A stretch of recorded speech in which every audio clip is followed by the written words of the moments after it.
Central. Thank you, everybody. If I could ask everyone to please silence their phone.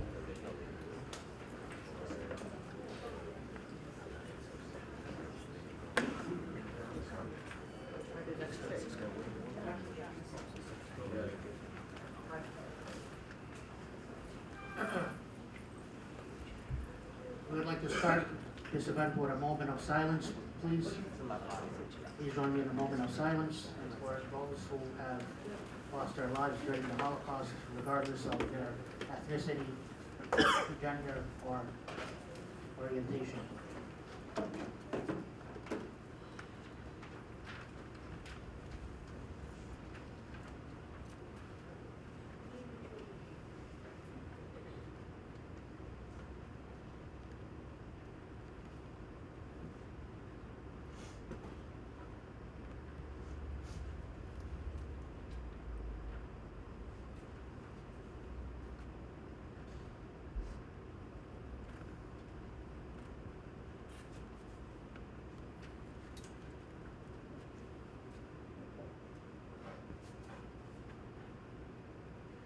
It is my honor to introduce Commissioner Ed Mermerstein from the City of New York. Please, Mr. Mermerstein, the floor is yours. It is an honor to have the City of New York present here today to help us open the ceremony.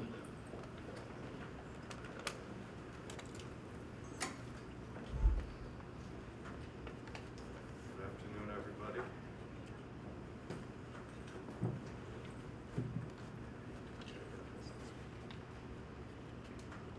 I'd like to first start by thanking the organizers. Danny, thank you for the invitation, and Janos, thank you so much for having me with all of you today. This very, very important event. So I want to also thank the World Roma Federation for this prestigious honor. In my role as Commissioner for the Mayor's Office for International Affairs, building connections with the global community here in New York City is at the heart of what I do. It's about fostering relationships that go beyond the borders, transcending cultures and histories.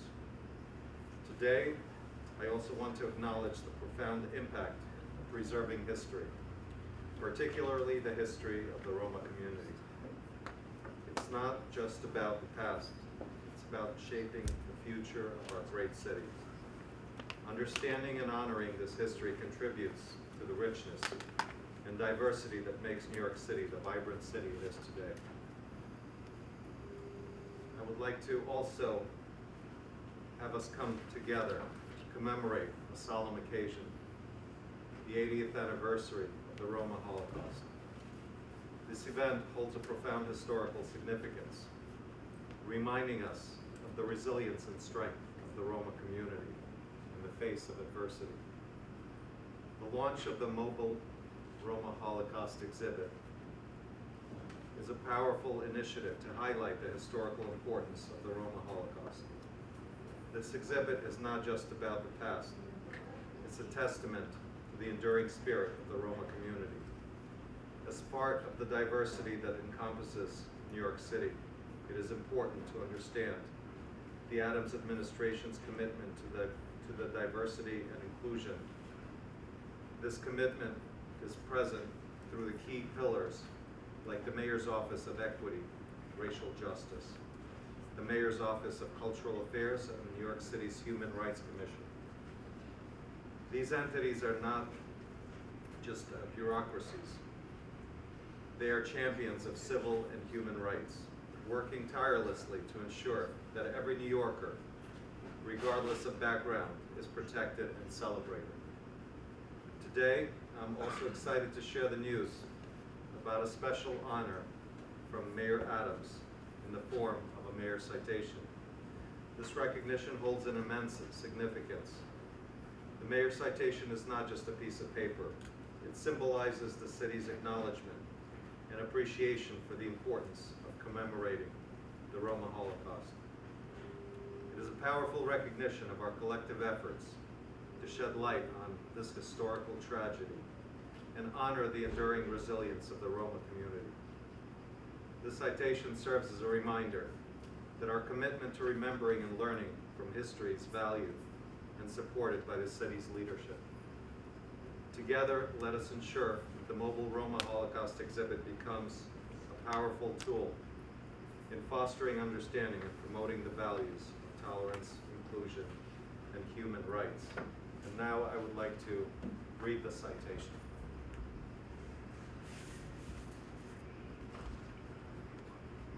Gentlemen, if I could have you join.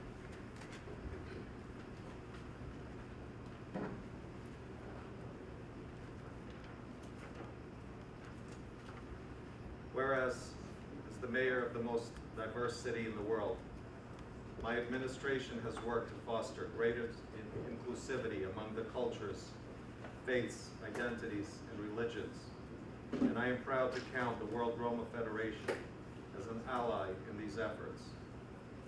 The Romani people have enriched the multicultural tapestry of New York City. And as we remember the atrocities of the Holocaust and honor its survivors, I look forward to the many ways this outstanding organization will further invigorate the 5 boroughs as we take bold steps to move our global city forward. Now, therefore, I, Eric Adams, the Mayor of the City of New York, on Wednesday, January 31st, 2024, do hereby confer the citation on the World Roma Federation.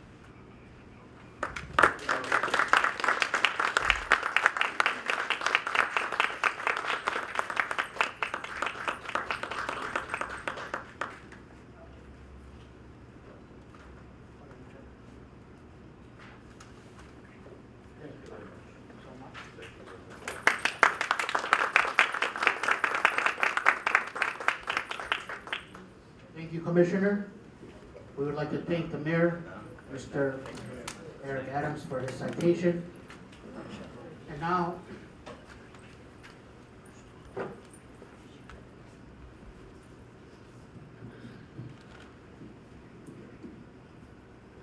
Excellencies, distinguished colleagues, ladies and gentlemen. First, let me say that over 20 member state representatives have expressed interest in this event, and many of you are present here today.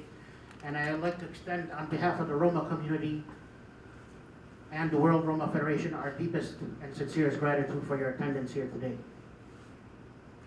This alone is a historic milestone for our community, as it is the first event in history where so many member states and high-ranking officials are attending an event organized by a Roma organization.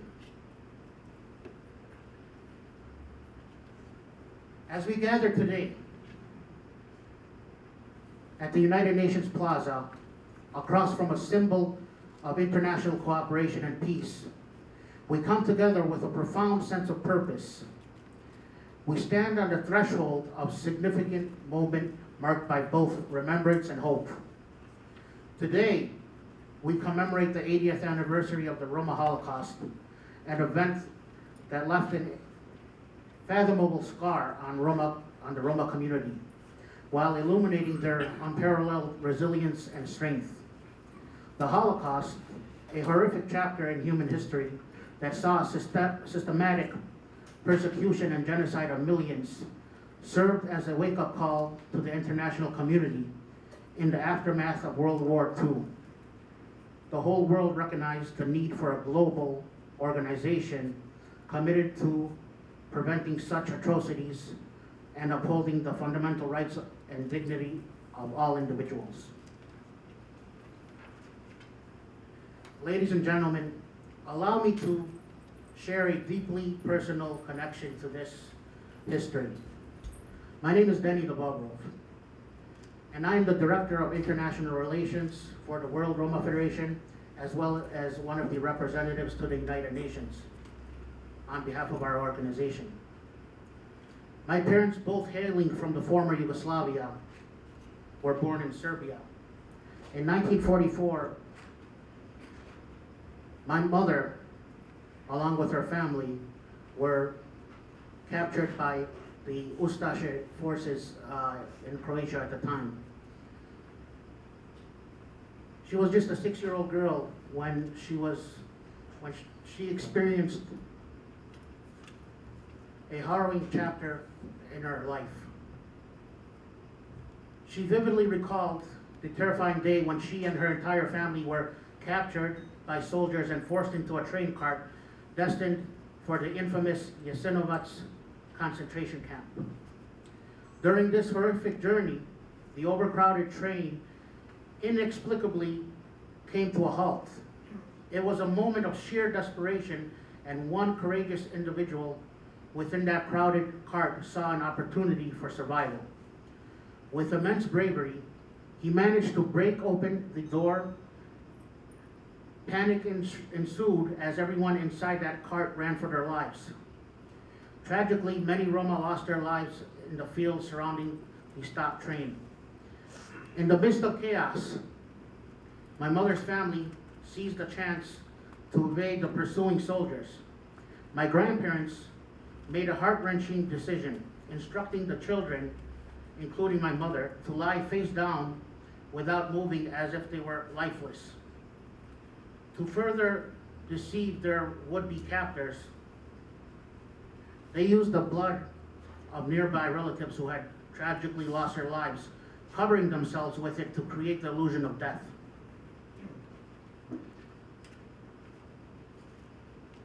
They lay there, hidden and terrified for what must have felt like an eternity, ensuring it was safe to rise and flee.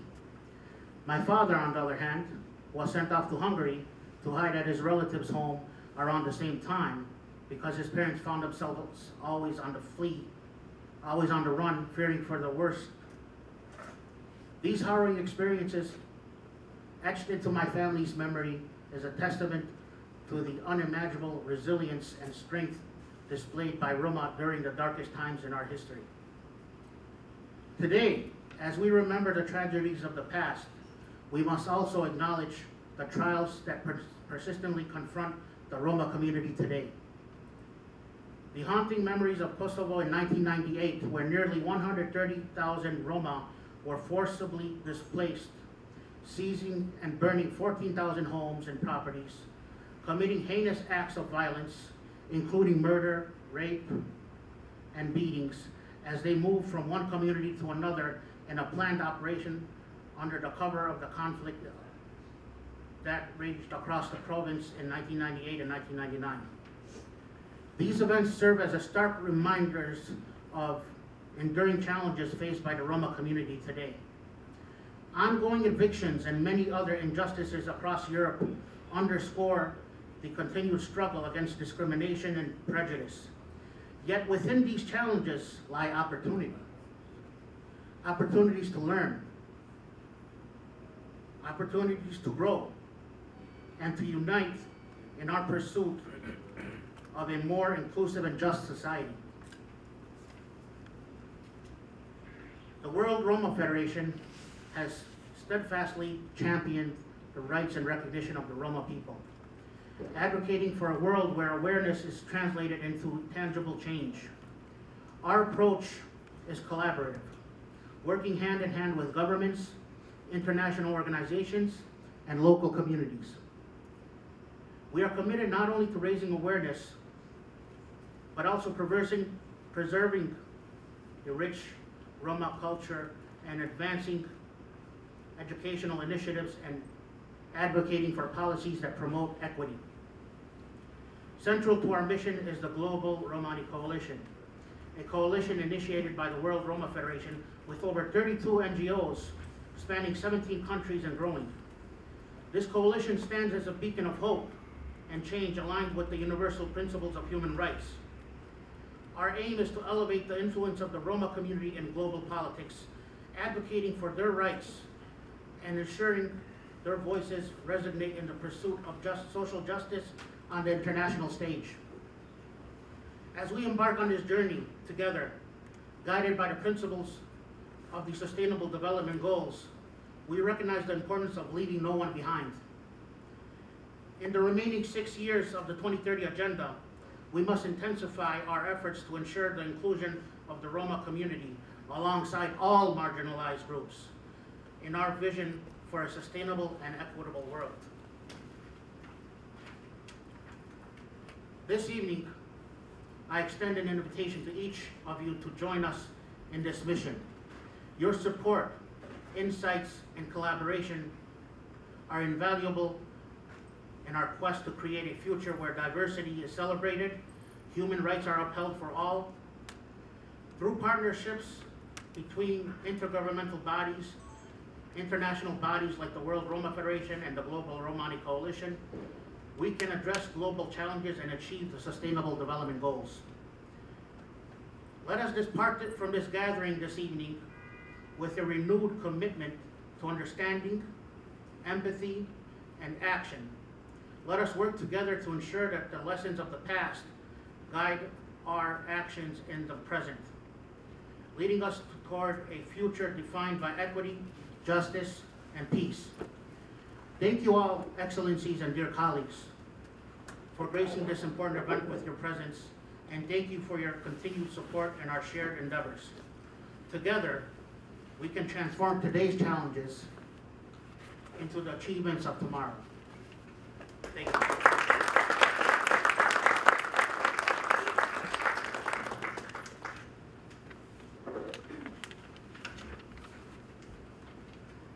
And now it is my great pleasure to introduce one of our newest members and one of our future hope, our youth, Miss Sarah Apostle, student of the University of Texas at Austin. Sarah, please.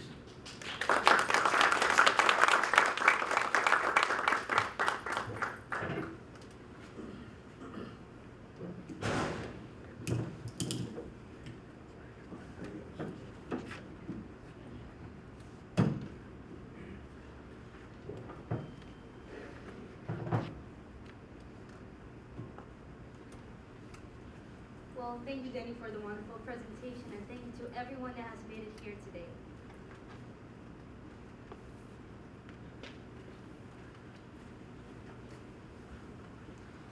Excellencies, dear colleagues, ladies and gentlemen. Throughout time, people have been exposed to different portrayals of the gypsy. From the animated depiction of Esmeralda in Walt Disney's Hunchback of Notre Dame, folk tales of mysterious long-skirted women with golden coins woven in their braids, casting spells on the innocent and the guilty, to numerous international songs by mainstream artists promoting the bohemian and free-spirited way of transiting through life like a gypsy. There are numerous illustrations of the gypsy on this never-ending spectrum. However, most of them are inaccurate portrayals that find their genesis in preconditioned societal prejudice, as well as an inaccurate and altered historical, scientific, and sociological hypotheses. It is only on a limited portion of the spectrum that one finds a depiction of the Roma, the actual people with their distinct and authentic history, language, and culture. The Romanis, to whom the racial slur gypsy has been applied, represent the people that have contended with persecution ever since their arrival in the West. Originating at their migration from northwestern India around the year 1000 AD as a result of the Ghaznavid invasions, the Romanis are known as the largest minority population in all of Europe. According to national public poll opinions, they are the most discriminated against socially and racially defined demographic, even in the United States. My name is Sarah Apostle, a Romani activist from Romania, and I have made it my moral duty to advocate for my people, both academically and politically, in order to bring recognition to the atrocities of the past and aspired objectives for the future. Philosopher George Santayana wrote that those who cannot remember the past are condemned to repeat it. That is why we are gathered here today, to discuss and acknowledge the persecution of the Romanis in the context of the Holocaust, while also commemorating our resistance throughout history, leading to the contemporary strive for social reform. If one is to conduct a social experiment in which people across the room are asked to share the first word that springs to their mind when it comes to the Holocaust, most would reasonably answer with adjectives such as terrorizing, cruel, inhumane, and many other terms that could somewhat attempt to fully describe the atrocities that occurred during the Nazi era of 1930s and 1940s. However, if a Roma person is to be asked to participate in allocating a descriptive label to this historical genocide, they would refer to the Holocaust as the Baro Porajmos, attaching a profound and perspicacious connotation to the experience of the state-sponsored systematic killings that have occurred. In Romanes, the translation of the label Baro Porajmos roughly conveys the message of the great devouring of human life, a phrase well chosen for the most appalling event in our history. When the Nazi regime came to power in 1933, German laws against our people had already been in effect for hundreds of years. Having a different physical appearance from the standard white European complexity, as well as having different values and customs, the Romanis encountered many difficulties in establishing their roots in any given place. Historian Doris Burgeon writes that, whether from habit or because of coercion, many Roma were itinerant, and their mobile lifestyle further roused antagonism of others. The rest of European societies labeled them as thieves and tricksters, who used their musical abilities and physical charms to lure the unsuspecting to their ruin. As a result of these social stereotypes, people started to conclude that the Romanis were inherently prone to danger and criminality, and that communities could diminish criminal activity by preventing them from settling and from bearing children. Social scientists, medical specialists, and criminologists tended to regard Roma as if they were some kind of disease, evident references to the gypsy plague. Many conferences have taken place to justify our biological inferiority and genetic impurity, factors that have led to strengthening the eugenics philosophy and the need to exterminate Romani individuals supposedly doomed to contaminate the superior and desired Aryan race. This foreshadowed the prelude of the destruction and torture of the Romanis in the Holocaust. 10 days after the Nazis came to power in 1933, government officials demanded the withdrawal of civil rights from the Romani people. In 1938, official artifacts show that Heinrich Himmler issued the first reference to the final solution of the gypsy question. It stated that the gypsy issue is a prevalent one that should be dealt with as a matter of race in order to protect the German blood. Consequently, in 1939, Johannes Burden issued the declaration that all gypsies should be treated as hereditarily sick, the only solution being elimination. In 1940, the Romanis became victims of the state-sponsored killing camps. They faced horrendous persecution, gross dehumanization, stripping individuals of any seed of self-identity and hope. Historians estimate that the Germans and their allies killed at least 250,000 European Roma during the Second World War, scholars estimating that the full death toll may well reach around 500,000 Romanis. Undeterred by numerous attempts to exterminate us, we have shown resistance and a powerful desire to survive, seeking to be treated as autonomous individuals with full access to our innate human rights. Despite official declarations and pardons from state officials and international alliances for the mistreatment of Romanis, the fusion of formal and informal aversions towards us have still remained prevalent issues that have caused the Romanis to hesitate in terms of being active members of the communities we live in. Over the course of many decades, we have let others decide how the world views us rather than conducting their narratives ourselves in realms such as politics, law, medicine, and academics, thus impacting every aspect of the Romani quality of life. Nelson Mandela once said that education is the most powerful weapon which you can use to change the world. Unfortunately, the lack of Romani representation in the realm of education has further diminished our chances as an ethnicity to properly advocate for our people, letting others dictate so-called solutions on our behalf. As a result of the shortcoming of Romani representation in academia, non-Romanis have relentlessly theorized about every aspect related to our past and even our future. In the context of education, studies have concluded that, compared to their peers, the educational achievements of Romani children have been lagging throughout Europe. For example, across southern Europe, preschool enrollment ranges from 0.2% in Kosovo to 17% in Romania, compared to the 19.8% of overall children in the European Union. The number of Romanis as they proceed to higher education shrink even more.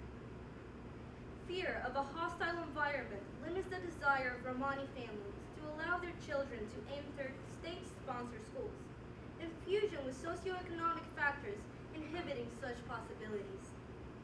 As one can learn from the experience of other ethnic minorities that have fought a system designed to set them up for failure, the key factors allowing progress and reform are the power in numbers and representation and a strong, articulate, communal voice, elements that have for long been out of grasp for our Roma people. Taking into consideration that we lack representation in different social realms that require strong foundational education, we have been stripped of the opportunity to come together in large numbers and conduct professional discourses on behalf of our people. In a century that achieves progress through diplomacy and political activism, it is our moral duty to understand how we have found ourselves in such a disadvantageous position and to work towards a better future for our worldwide community. While odds are against our favor, it is the responsibility of individuals that have been able to break the shackles of systematic discrimination to come together in front of officials, displaying our continuous struggle and bringing awareness to the imperative importance of reform. I am the living exhibit of the hardship experienced by a Romani in the context of state-sponsored education. While racial science has been proven to be nothing but a tale used by the powerful, as we have seen during the Second World War, such notions still remain prevalent today across Europe and parts of America when it comes to Romanis, treating us as inherently inferior.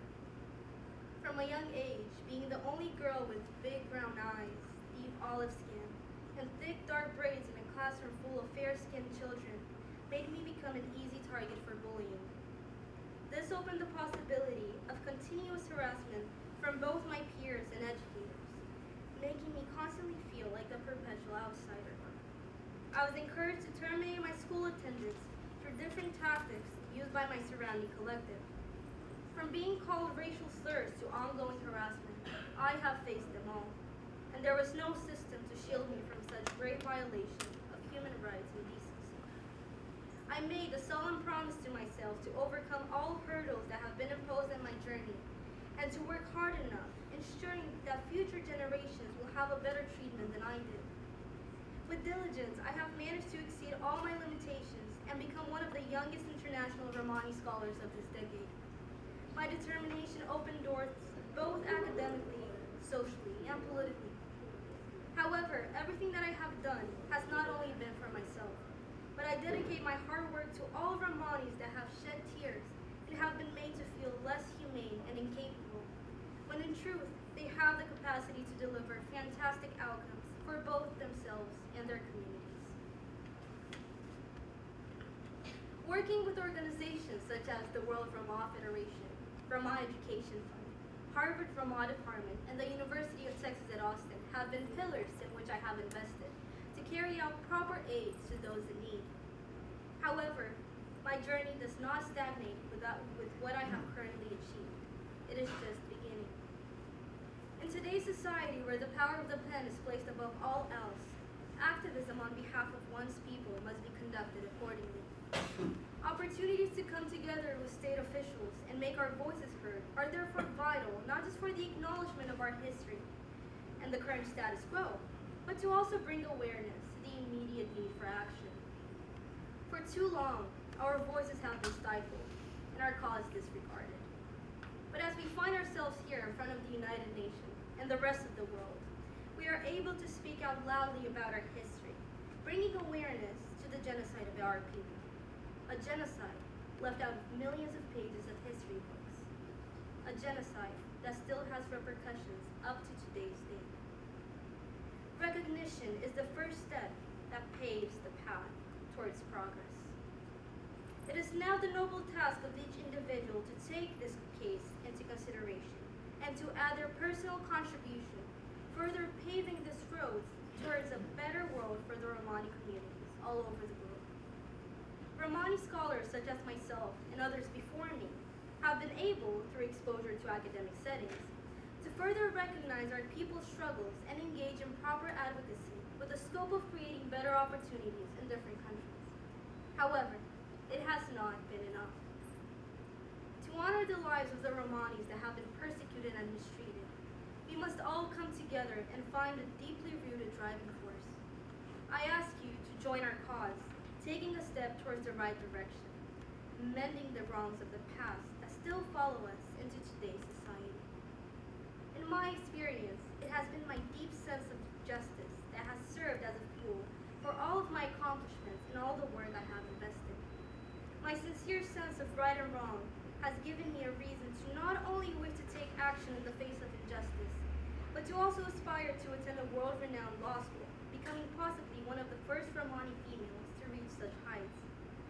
An accomplishment as such will set the stage for future political reform and proper advocacy on behalf of my people. In conclusion, we have reached a point where we have allowed others to decide what is best for us, furthering our poor to non-existent access to education, and consequently, our sense of who we are and what we are capable of.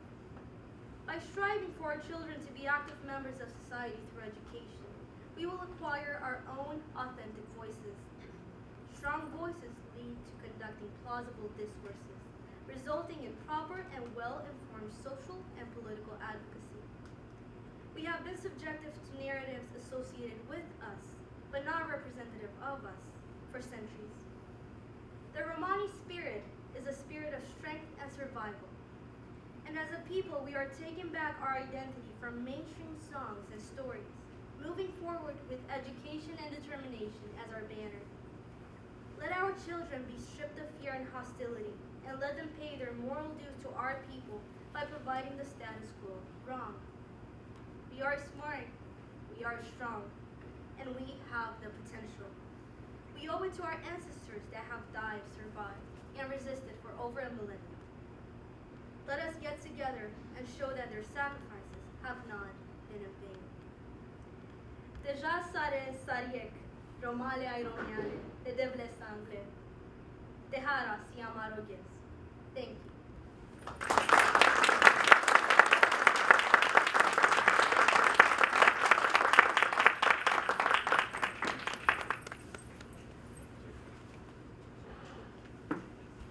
Thank you, Sarah. And now, I'm honored to call Chief Chase Iron Eyes of the Lakota tribe to the podium, please.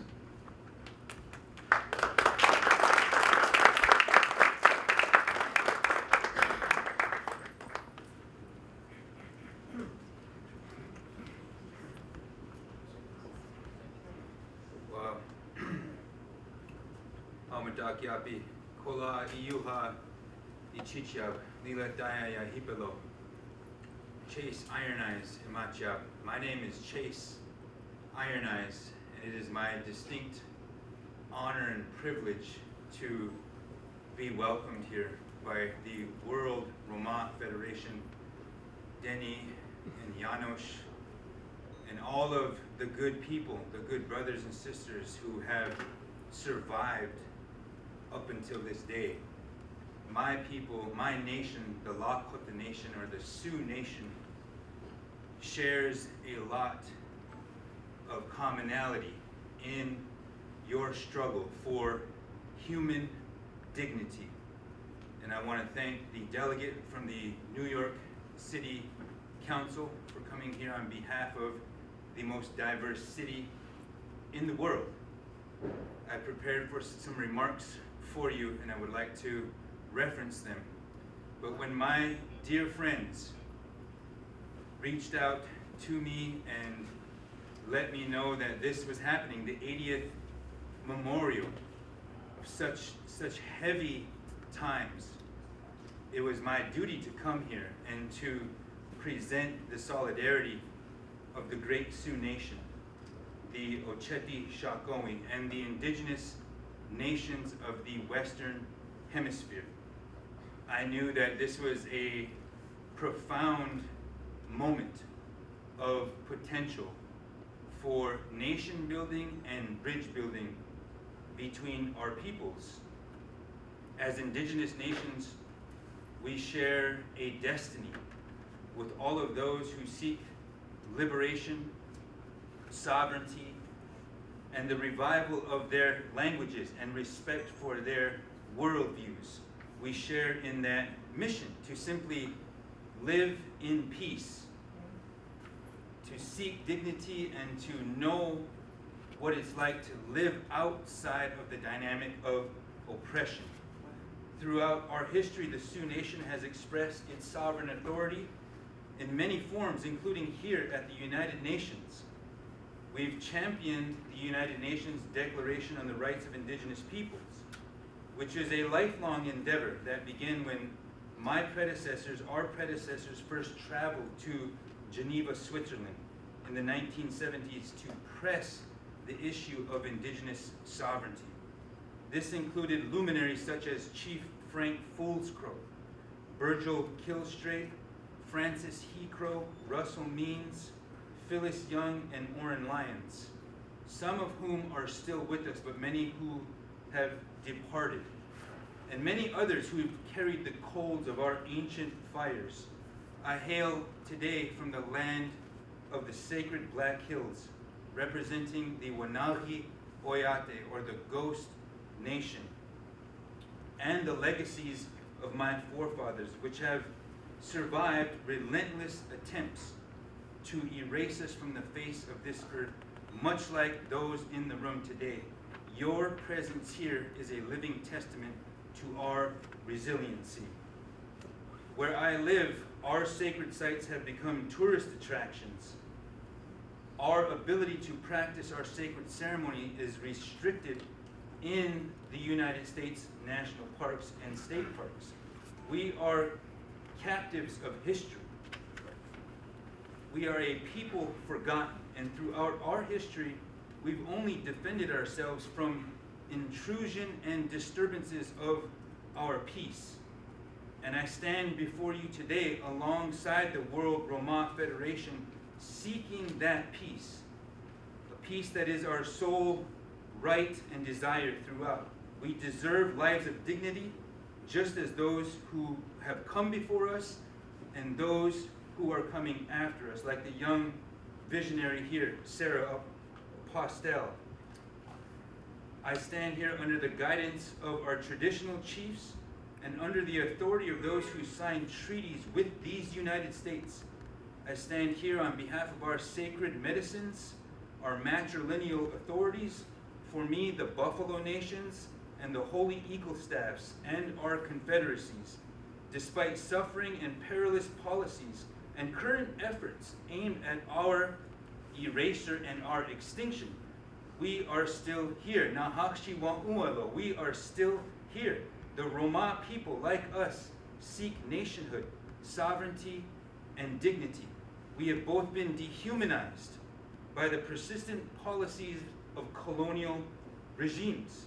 We must reach out to the world and educate it about ourselves, about how we have been caricaturized, how we have been dehumanized and subjected to stereotypes, gross and grotesque stereotypes and discrimination that we endure to this day. These are challenges that confront us all and oblige us to overcome. We shall rise above this degradation which we were born into and make it our collective responsibility to transcend that and to graduate from that. Self-determination is the birthright of us all. In inalienable truth bestowed upon us by the powers of creation. We who have been targeted by colonial biases and complexes, we understand each other. We even understand those who have perpetrated that violence and who are seeking a redemption here today. Our shared histories have required us to offer the supreme sacrifice in the formation of the modern nation state. And I stand here today honoring our treaties with the United States, swearing to defend them against all enemies, foreign and domestic. America is our home, America is your home, and we have the ability to pursue life, liberty, and happiness. And that is a tribute to the original nations here, an acknowledgement of indigenous sovereignty, and a strengthening of the bonds between us. Let us walk this path together. It's my honor and distinct pleasure to offer my thanks to the World Roma Federation. Thank you for being here, ladies and gentlemen.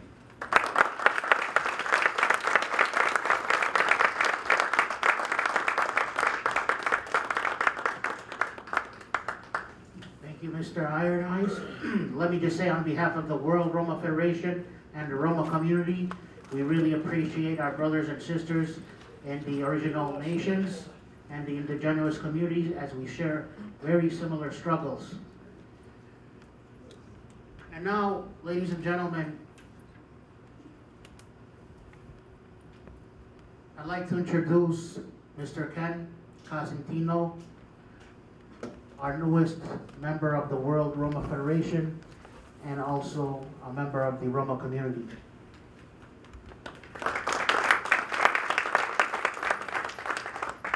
Thank you, Denny. Hello, everybody. My name is Ken Cosentino. Wo'inila Wambli. I recently accepted the appointment as Ambassador for Cultural Outreach and Public Relations from the World Roma Federation. My journey into this role has been a revelation, one that has deepened my connection to my family's rich Roma heritage. Today I want to share with you my perspective as a Roma descendant living in modern America. I am a lifelong resident of Niagara Falls, New York, where my family's diverse ancestry has always been a part of my identity. My mother hails from a proud Sicilian background, and it was through her that I inherited my Roma roots. On the other side, my father's lineage is Celtic, with his parents being of white Anglo-Saxon Protestant descent. In my early years, I witnessed tensions between these two sides of my family that I couldn't fully grasp. At the tender age of 11, my father and his family disowned me, leaving me in the care of my maternal grandfather, Anthony Dominic Cosentino. He was a Sicilian who had experienced discrimination himself, reminding me to be nice to black kids because we're black too. His words puzzled me then. I thought he was crazy. But he went on to explain that he wasn't considered white until he turned 12, a testament to how notions of race can change.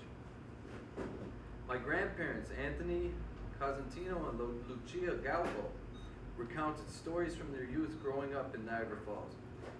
They spoke of gypsies living in our community, whose skin was darker than others. These Roma people, as my grandparents described them, squatted in a vacant house and sold their trinkets near the falls. Their stay was brief, marked by a daring escapade that saw them stripping the house bare before vanishing. My grandparents cautioned me never trust Roma people, passing on a mindset instilled in them by their own parents. It was a cycle of prejudice rooted in a desire to protect themselves in a new and unfamiliar land. Looking back, I wonder how my grandfather would react to today's genetic technology, which has unraveled hidden truths about our ancestry. This recollection of Roma heritage highlights a common theme: the tendency for marginalized groups to seek acceptance within the majority to avoid persecution. Such stories echo the experiences of other minorities, like the indigenous people, my brother Chief Chase Iron Eyes, who concealed their heritage to escape the brutalities of residential schools. This self-imposed amnesia shared by Roma and indigenous people is a poignant reminder of the parallels between our communities. While Roma may have originated in India centuries ago, our true home is the earth itself. We walk barefoot to connect with the soil beneath us and look up to the boundless sky above, you can see on the flag here. It's important to acknowledge that the term gypsy can be offensive as it perpetuates stereotypes. Just as many indigenous people accept the misnomer Indian, only a small fraction of Roma individuals identify as gypsies. Our culture is diverse and beautiful, embodying traditions that have enriched the world.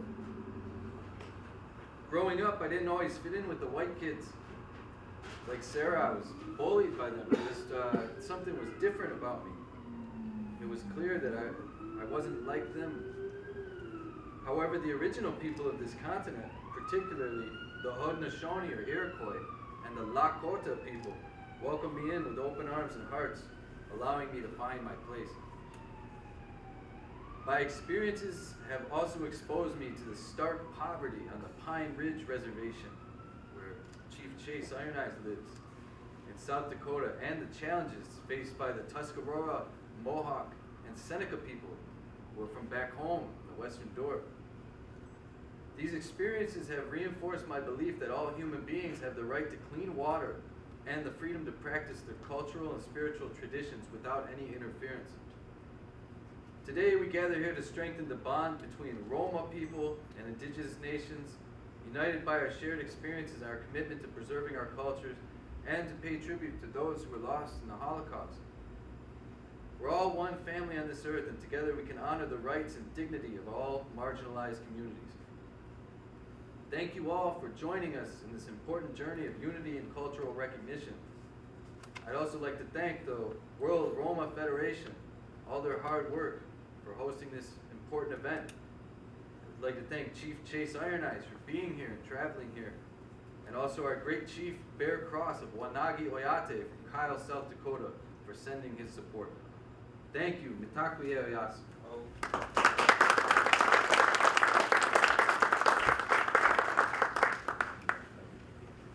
And now we will have one more speaker, and followed by that speaker, we will have a video presentation for you all, a short film regarding the Holocaust. I'd like to introduce, and I'm proud to introduce, Ms. Dana Niren.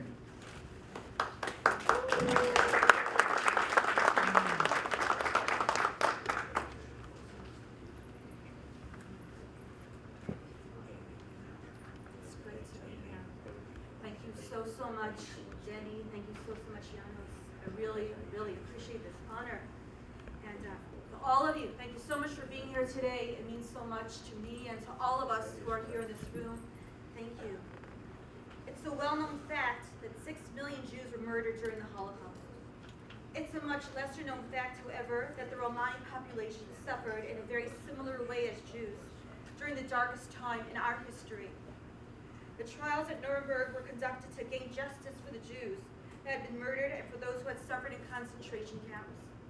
The atrocities against the Roma population was not even acknowledged at the time. It's crazy.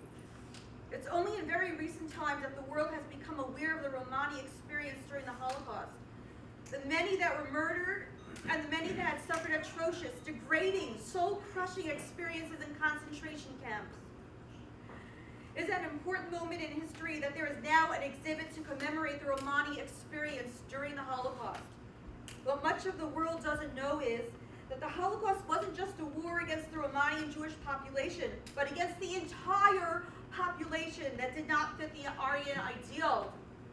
It was a crime against basic decency and humanity at large, an attempt to destroy freedom, an attempt to destroy anybody who did not fit the mold. The Nazis also tortured religious people, Christian people, Catholic people, the elderly, the disabled, and other minorities living in Europe. No one was safe. In a 1948 speech to the British House of Commons, Winston Churchill proclaimed that those who fail to learn from history are doomed to repeat it. Education is key to ensuring that another Holocaust will never happen again. Abolishing prejudice and racism permanently can only be done with mandatory education, especially for the younger generation. Most of the world today is not aware of the most tragic period in history, when Nazi Germany was in control of Europe, due to a lack of education. They are simply ignorant, having never learned about it. Still others deny the Holocaust happened because it's impossible to fathom that humans can torture humans in such a despicable manner. Worst of all is the crowd that believes that some nations are superior to others, and that those they deem inferior should be exploited, tortured, and murdered. Education is key to ensuring that those who don't know be educated with classes about the Holocaust. These classes should be core and not elective classes. Many colleges have core classes in art and music. Holocaust studies should be among the cores. So much of the time, Holocaust education is given to those who already know about it and feel it, and many a time in a very, very profound way in their hearts.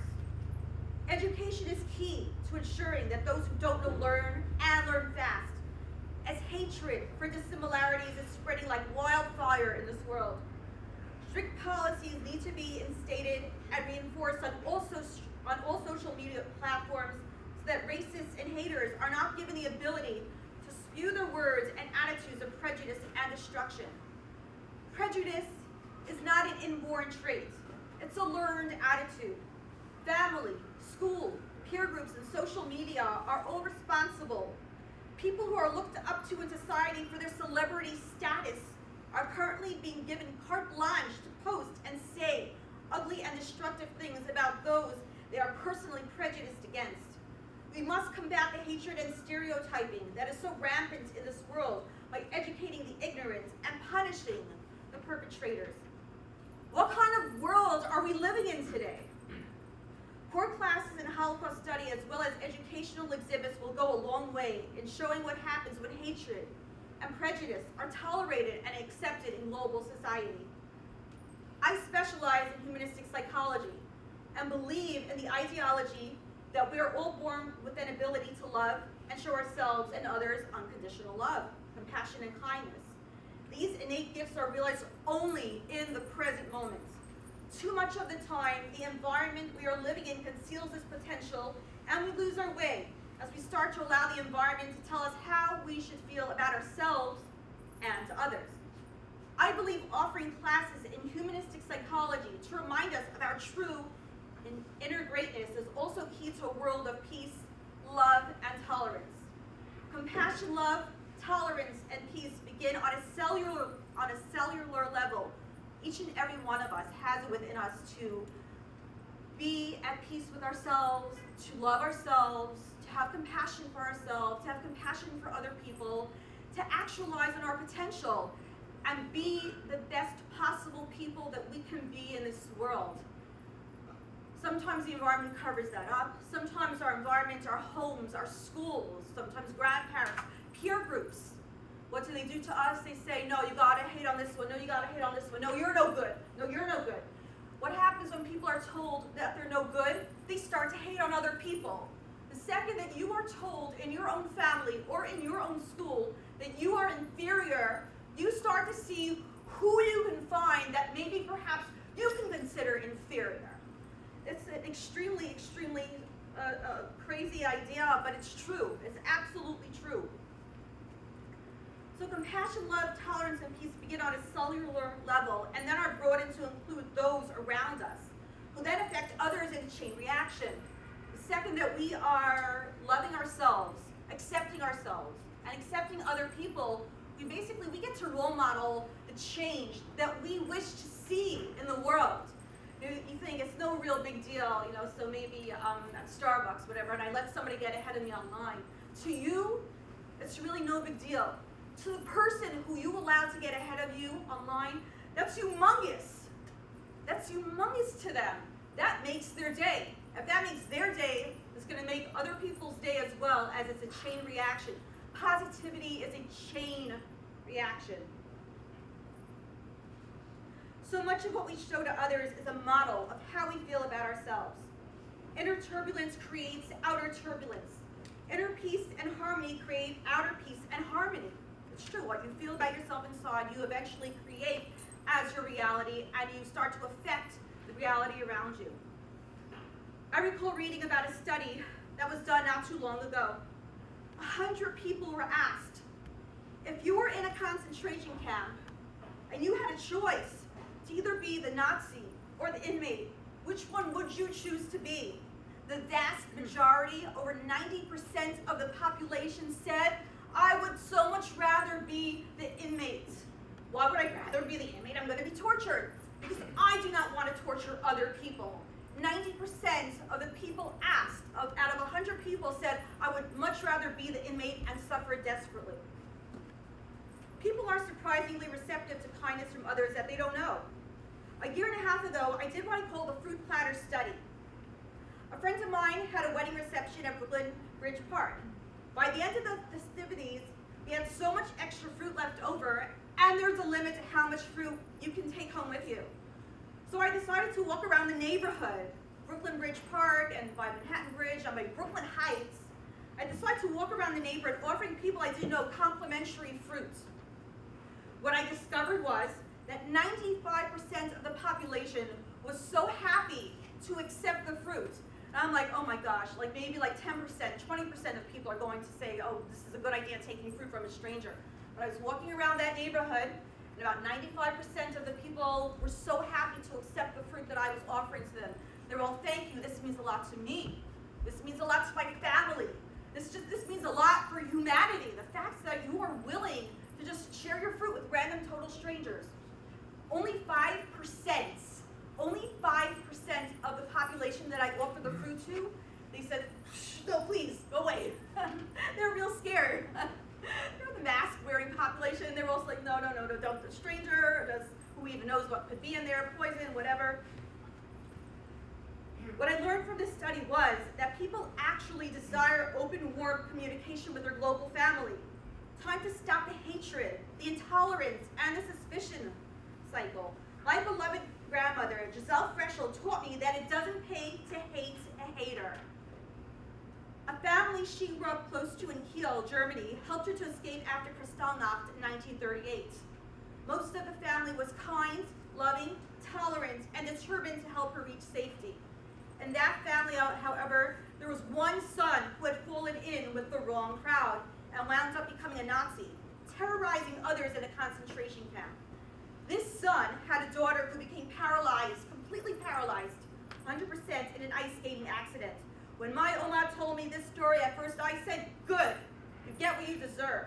My grandmother said, and I'll never forget this, now see who's doing the hating.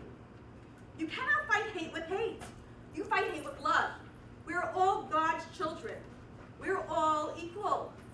Nobody is superior or inferior to anybody. We're all on an even keel here. I learned so much that day about what it means to love unconditionally. We heal ourselves and the world by practicing kindness, compassion, and tolerance for everyone. Let's educate to stop the hate. Time for all of us, United Nations, to come together and pray for world peace now and always. Amen.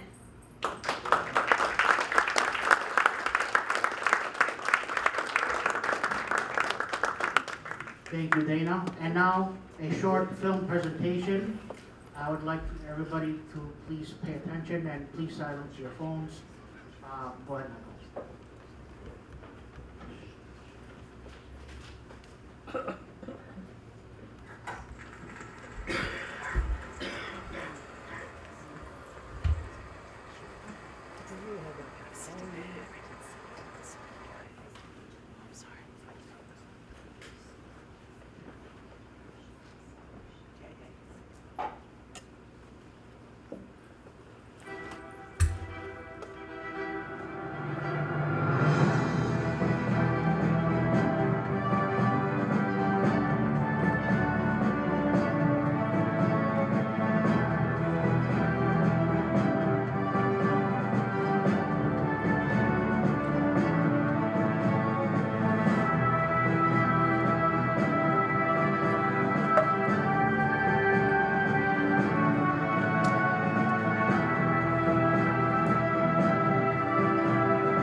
Today, we embark on a captivating journey through time to explore the intricate history and indomitable spirit of the Roma people. Often referred to as gypsies, the Roma possess a unique and vibrant culture, with a history as colourful as it is marked by adversity. Through the ages, they have navigated a path filled with the heavy burdens of slavery, prejudice, and oppression. Their temporal voyage is a profound testament to their unwavering resilience in the face of daunting challenges.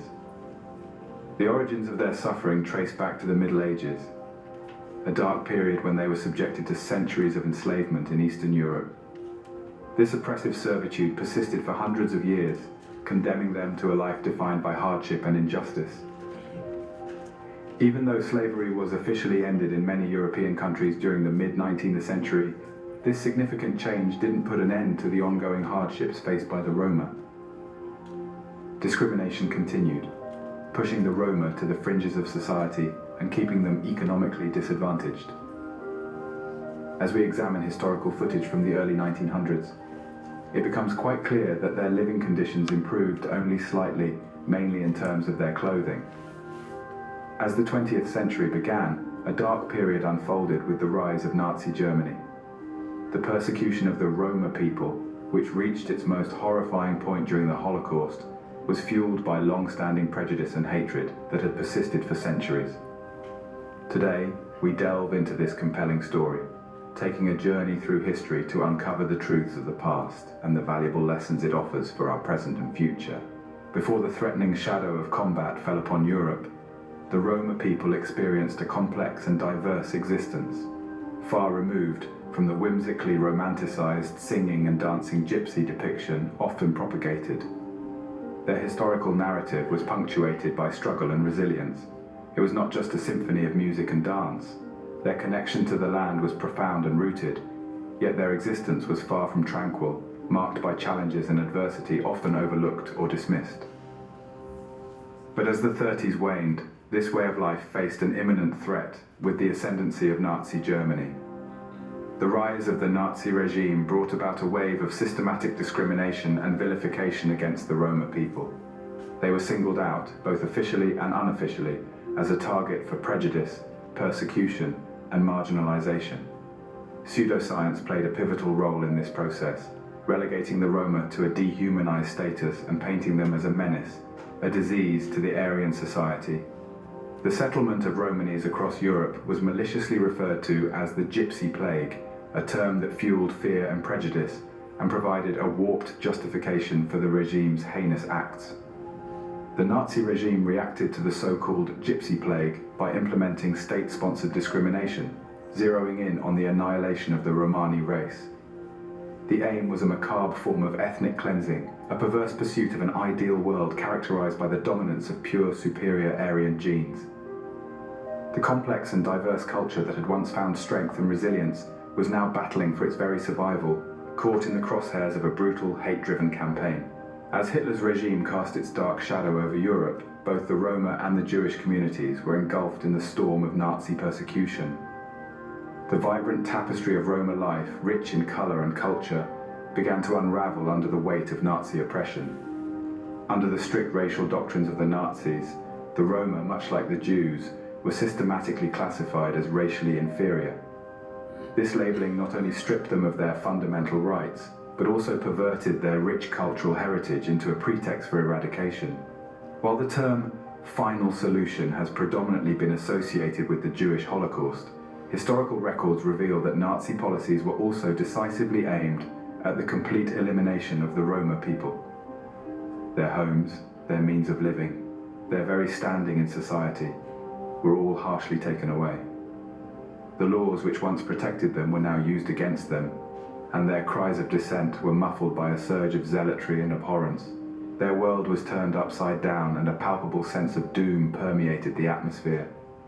This marked the start of an unfathomable ordeal. During the Holocaust, thousands of Roma were uprooted and deported to concentration camps. Stripped of their freedom, they were thrust into a nightmarish world, where the only certainty was uncertainty.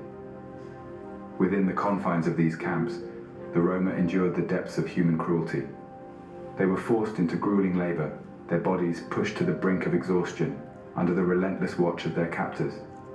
But the horrors didn't stop at physical labor.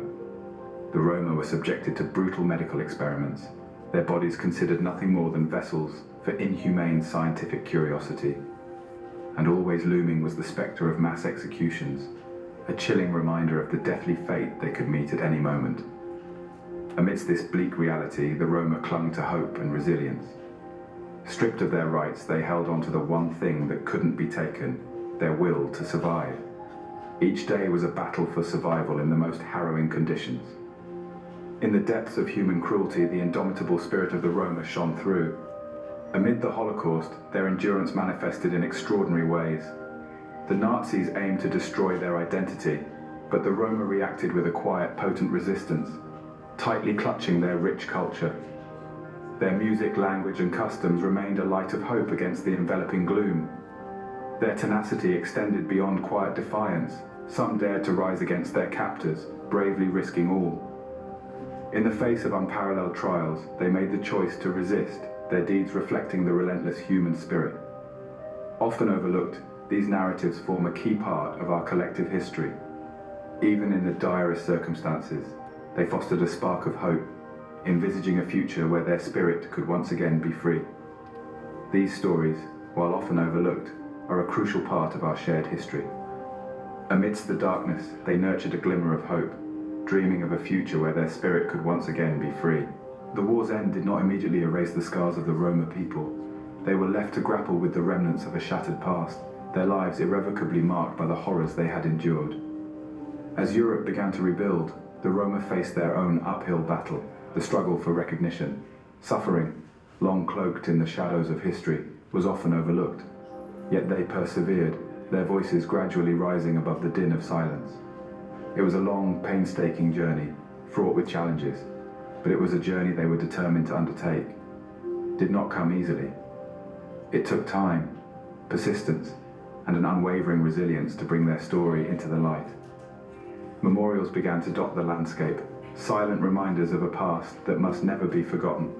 The journey to recognition was arduous, but it laid bare a crucial chapter of history, teaching us the value of tolerance, understanding, and the resilience of the human spirit in the face of adversity. In 1971, a significant moment arrived in the ongoing struggle for recognition. Leaders, activists, and representatives from Roma communities around the world gathered in London for the historic First World Romani Congress. This Congress marked a turning point, a united voice demanding acknowledgement, justice, and equality. It was a bold declaration that the Roma people would no longer remain in the shadows of history. In modern days, the World Roma Federation continues this legacy of activism and unity. They have convened the modern day's largest Congress, which was the 13th in 2017, bringing together a global community committed to the cause. The 2017 World Roma Federation Congress was convened with a clear purpose: to address the pressing issues facing Roma communities worldwide. It brought together over 150 prominent Roma leaders spanning 25 diverse countries, making it a momentous gathering of unprecedented scale. At this historic event, the delegates engaged in impassioned discussions, sharing insights, strategies, and resolutions aimed at advancing the well-being and future prospects of the Roma people.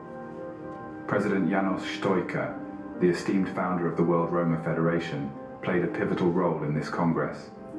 He emphasized the importance of international partnerships, raising global awareness, and fostering unity within the Roma community. The 2017 Congress holds immense significance in today's Roma rights movement. It continues to serve as a catalyst for change, driving efforts to uplift the Roma community, secure their fundamental rights, and promote global understanding. The path to recognition is ongoing, but the Roma community's determination, resilience, and activism shine as a beacon of hope, inspiring us all to stand with them in solidarity as they continue their journey toward equality and justice. As we pay tribute to the past, we also strive to educate and enlighten.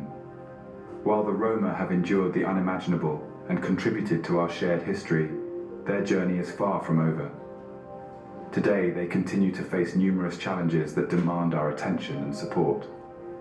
Poverty remains a persistent struggle, with many Roma living in overcrowded settlements without access to basic amenities. Educational opportunities are often limited, denying Roma children the chance to break free from the cycle of poverty.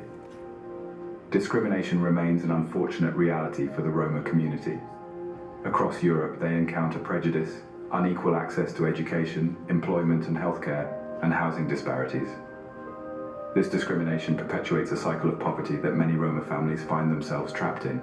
However, amidst these challenges, the World Roma Federation has been working tirelessly to improve their communities' lives.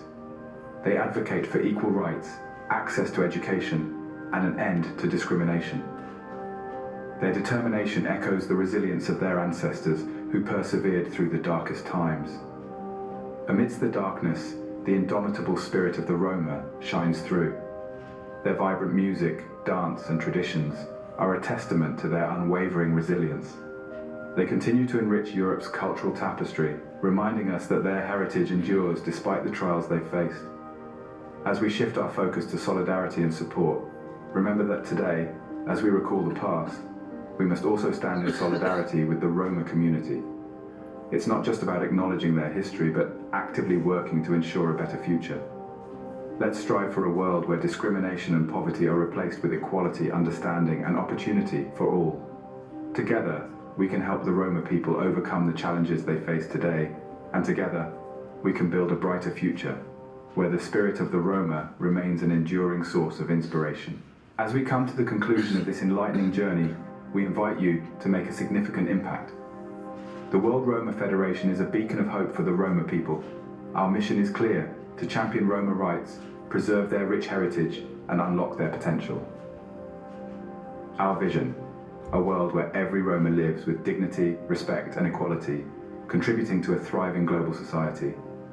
To realize this, we have set 3 key goals: cultivating appreciation for Roma culture and history, advocating for policies ensuring equality and social justice, the Roma, and empowering future Roma leaders to create lasting change. Your support forms the bedrock of our efforts. Together, we can shape a brighter future for the Roma, replacing discrimination with understanding, respect, and opportunity. Together, we can construct a world where the Roma community flourishes and adds to a more receptive and harmonious world. Your involvement is vital in achieving this. Together, we can pave the way towards a brighter future for the Roma people, where discrimination and inequality are replaced with understanding, respect, and opportunity for all. Together, we can build a world where the Roma community thrives and contributes to a more inclusive and harmonious global society. In conclusion, as the World Roma Federation, we're setting a robust agenda for 2024.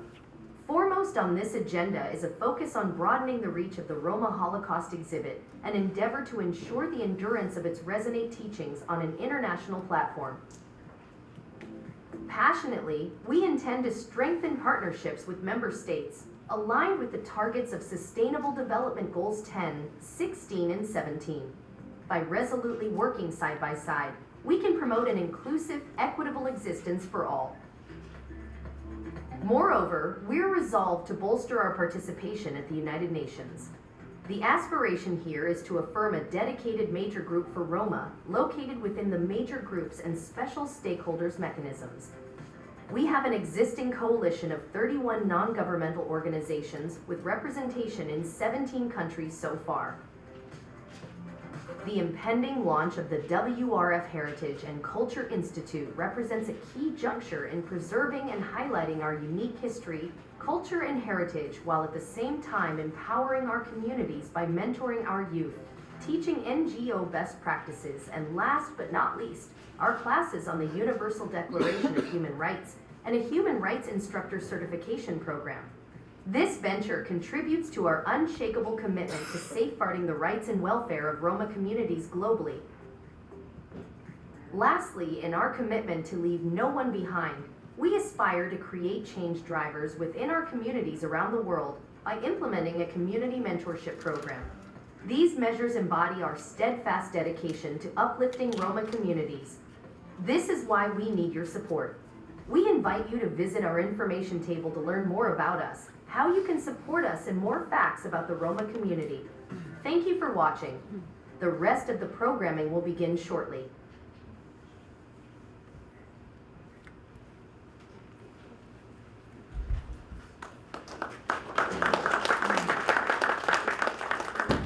Thank you, everybody. Thank you. And now, please feel free to walk around and look at our exhibit.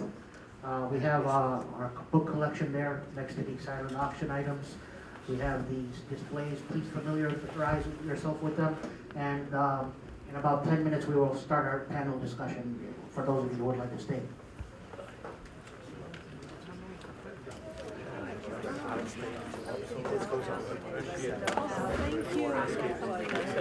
I had a Zoom and the refrigerator didn't work in because my hardware. And the Zoom tool and that was really good.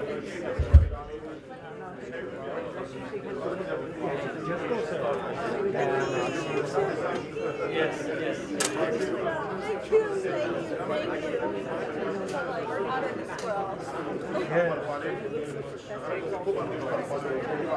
I have to read it.